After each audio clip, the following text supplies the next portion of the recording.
Bueno, en primer lugar, yo quiero agradecer en nombre del representante Alirio Uribe la gentil invitación realizada por Medios al Tablero y el Centro de Memoria a participar en este foro, que además es un tema coyuntural si se tiene en cuenta el despliegue informativo de los últimos días en los medios comerciales sobre la situación de la frontera colombo-venezolana, que solo ahora descubrieron, y el cubrimiento hasta el momento de las jornadas de indignación contra los incumplimientos del gobierno que viene adelantando la cumbre agraria, étnica y popular, por colocar solo dos ejemplos. Y retomo esto porque creo que no hay que temerle, ahora menos que nunca, a dar el debate abierto sobre precisamente la necesidad de tener una ley de medios que se ajuste al caso colombiano, en tiempos de posconflicto o mejor en tiempos de construcción de paz. Y cuando hablo de no tener miedo, hablo de no temer dar el debate con los grandes grupos económicos de este país, que a la vez son propietarios de los dos canales privados de televisión con mayor cobertura a nivel nacional y de la mayoría de emisoras radiales del país, ni a los poderosos empresarios dueños de los dos diarios con mayor circulación, así como de la mayoría de las pocas revistas de opinión que existen, y mucho menos a los consorcios de telecomunicaciones que ahora también entran en el mercado. Estos son seguramente grandes amigos, tienen grandes amigos en el Congreso de la República, donde finalmente se aprobaría la tan buscada ley de medios. Harán todo lo posible por colocar trabas a una ley justa, equitativa y digna que respete la libertad de expresión, que sea pluralista, que evite la concentración de propiedad de los medios y que abra la participación a la ciudadanía y a distintas voces. Y lo van a hacer precisamente porque hablando en carta blanca no les conviene, porque saben perfectamente que los medios comerciales les abren la puerta para expresar sus opiniones, para atizar el fuego de la guerra, para influir en el comportamiento de las personas y modular su opinión pública, política e incluso económica y social. Y saben además que no existen otros medios, o son muy pocos, a los que la opinión pública puede acudir para comparar opiniones, para tener otro punto de vista, para ver la realidad de otra forma. Coloco un ejemplo.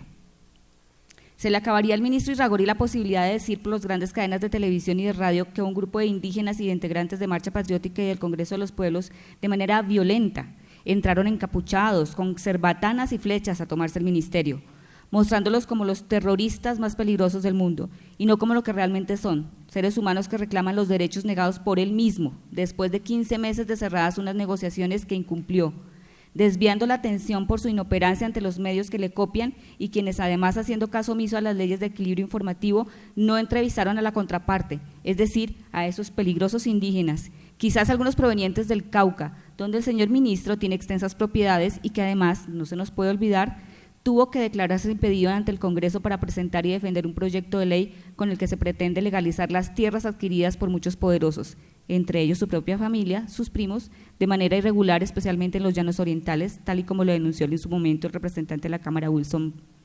Arias. Otro ejemplo. El pasado 8 de julio, según los medios, dadas las declaraciones del general Rodolfo Palomino, director de la policía, fueron capturadas 14 personas por los atentados en Bogotá, 11 hombres y 4 mujeres, presuntos miembros de las milicias urbanas del ELN. Ningún medio ese día, a pesar de las declaraciones, sabía cuántos fueron los capturados. Unos decían que 15, otros que 14. Luego se aclaró la situación e informaron que 2 de los presuntos terroristas no eran, que solo eran 13. En 13 se quedaron, pero solo en eso, porque a la fecha y según el propio ente acusador, las pruebas los vinculan, y no a todos como se dijo, pero a los disturbios del pasado 20 de mayo en la Universidad Nacional. Es decir, luego de un mes de estigmatizaciones por parte de los medios, luego de haber dañado el buen nombre de esos jóvenes, de haberlos victimizado mostrándolos como terroristas, el mismo ente acusador admite que ninguno de los acusados está relacionado con las bombas detonadas en las sedes del Fondo de Pensiones Porvenir, tal como lo anunciaron los medios, y solo 3 continúan siendo indicados de pertenecer al ELN. Les dejo un dato, según el Comité de Solidaridad con los Presos Políticos, hay más de 13.000 demandas al Estado por las detenciones arbitrarias, que comprometen 27 billones de pesos que el Estado deberá pagar por acusaciones falsas. Ninguna de las personas acusadas en el paro agrario, acusadas de vínculos con las insurgencias, continúan detenidas. Estos 2 ejemplos, por no hablar de más, sin entrar en detalles sobre la forma en que se está realizando el cubrimiento en la frontera con Venezuela, es que hacen imperante que en Colombia se tramite una ley de medios, una ley que promueva el pluralismo informativo, que permita la diversidad de perspectivas, de informaciones y opiniones, que fortalezca el derecho a la información de una sociedad, a permitir que otras voces puedan ser escuchadas, que no limite las fuentes de información para el debate ni el ocultamiento y el silencio de diversos sectores de la sociedad que desaparecen de la agenda pública. Y cuando hablo de pluralismo informativo, hablo no solo de la posibilidad de que la sociedad tenga para escoger qué ver, qué escuchar, qué leer, no solamente 2 canales de noticias o 2 medios impresos, sino de la posibilidad de que esos medios lleguen a todos, no solo a aquellos que poseen internet o dinero para comprar el diario o para tener la mejor televisión por cable. Una ley que además dé cabida a esos medios alternativos, populares, independientes, comunitarios, esos que no gozan de la pauta de los medios comerciales para que sobrevivan no solo en una agenda pública para todos y todas, sino con el paso del tiempo en condiciones de dignidad y calidad profesional. Una ley de medios en la que no censuren una noticia contra una multinacional simplemente porque pauta en el medio,